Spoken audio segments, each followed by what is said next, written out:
पुराने समय की बात है। एक गांव था जिसे लोग रामपुर कहते थे। ये गांव बहुत शांतिपूर्ण था और लोग यहाँ बहुत मेहनत से अपनी जिंदगी बिता रहे थे।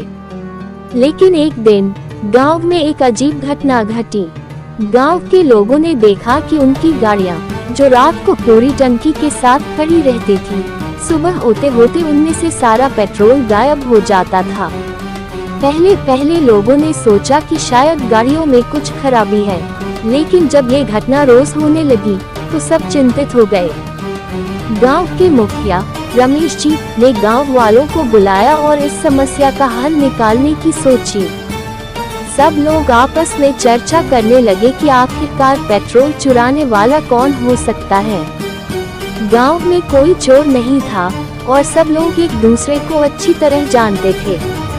इसी बीच गांव में एक बुजुर्ग महिला, जिसे लोग प्यार से दादी कहते थे, ने कहा, इस गांव के पास एक पुराना पेड़ है। मैंने सुना है कि उस पेड़ के नीचे एक चुड़ैल रहती है। हो सकता है कि वही चुड़ैल इस परेशानी की जड़ हो। लोगों को ये बात पहले मजाक लगी, लेकिन जब कोई और उपाय न सूझा तो उन्होंने दादी की बात को गंभीरता से लिया। दादी ने उन्हें बताया कि चुड़ैल रात को पेड़ के नीचे से निकलती है और गांव में घूम घूम कर पेट्रोल चुराती है। पहले तो लोग इस बात पर हंसे, लेकिन फिर जब सबने देखा कि वाकई में पेड़ के पास अजीब आवाजें आती हैं और कुछ साए भी दिखाई देते हैं, तो डर का माहौल बन गया। रमेश जी और गांव के कुछ बहादुर नौजवानों ने तय किया कि वे उस रात पेड़ के पास पहरा देंगे और देखेंगे कि आखिर माजरा क्या है। रात को जब सब सो रहे थे, वे चुपके से पेड़ के पास पहुँचे। पेड़ के नीचे एक चटाई बिछाई गई थी, जिस पर उन्होंने अपने आप को छिपा लिया। रात का समय हो चला था। अचानक पेड़ के पास कुछ हरकत महसूस हुई। रमेश जी और उनके साथी चौकस हो गए। उन्होंने देखा कि पेड़ के नीचे से एक स्त्री की आकृति प्रकट हो रही है। उसके बाल बिखरे हुए थे, आँखें आग की तरह चमक रही थी और हाथ में एक बर्तन था जो चमक रहा था।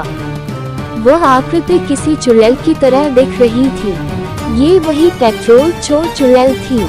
चुड़ैल ने बर्तन को गाड़ियों के पास ले जाकर उनमें से पेट्रोल निकालना शुरू किया। लेकिन जैसे ही वह पहली गाड़ी के पास पहुंची, रमेश जी और उनके साथियों ने उस पर हमला कर दिया।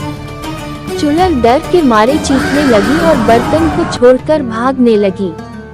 रमेश जी और उनके साथी चुड़ैल का पीछा करने लगे, लेकिन वह बहुत तेजी से भाग रही थी। वह गांव के बाहर जंगल की ओर भागी, जहां कोई भी गांव वाला जाने की हिम्मत नहीं करता था। रमेश जी ने सोचा कि इस चुड़ैल को रोकना बहुत जरूरी है, नहीं तो ये गांव के लिए और भी बड़ा खतरा बन सकती है। इसलिए उन्होंने एक योजना बनाई। उन्होंने गांव के मंदिर के पुजारी से बात की और उनसे कुछ दिव्य मंत्र और आशीर्वाद प्राप्त किया। अगले दिन गांव के सभी लोग मिलकर उस पुराने पेड़ के पास इकट्ठे हुए। पुजारी जी ने पेड़ के चारों ओर दिव्य रेखा खींच दी और कुछ विशेष मंत्रों का जाप किया। रात होते ही चुड़ैल फिर से पेड़ के नीचे प्रकट हुई, लेकिन इस बार उसने देखा कि पेड़ के चारों ओर एक चमकीली रेखा है, जिसे वह पार नहीं कर पा रही थी।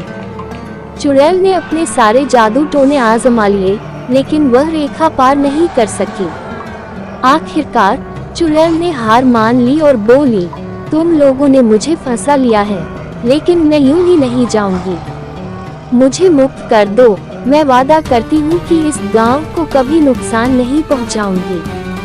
रमेश जी और गांव वालों ने चुड़ैल की बात मानी और उसे शपथ दिलाई कि वह अब कभी किसी के पेट्रोल या किसी भी चीज की चोरी नहीं करेगी। इसके बाद पुजारी जी ने एक विशेष पूजा की, जिससे चुड़ैल को वहां से हमेशा के लिए बंधन मुक्त कर दिया गया।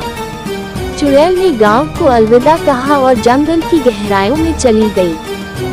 गांव के लोग फिर से चैन की नींद सोने लगे और उनकी गाड़ियां भी सुरक्षित रहने लगी।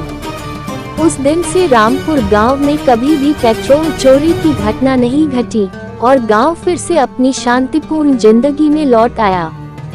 इस तरह पेट्रोल चोर चुड़ैल की कहानी गांव के बुजुर्गों की जुबान पर एक किस्सा बनकर रह गई, जो वह आने वाली पीढ़ियों को सुनाते रहते थे, ताकि उन्हें ये याद रहे कि सच्चाई और साहस के आगे कोई भी बुरी शक्ति टिक नहीं सकती।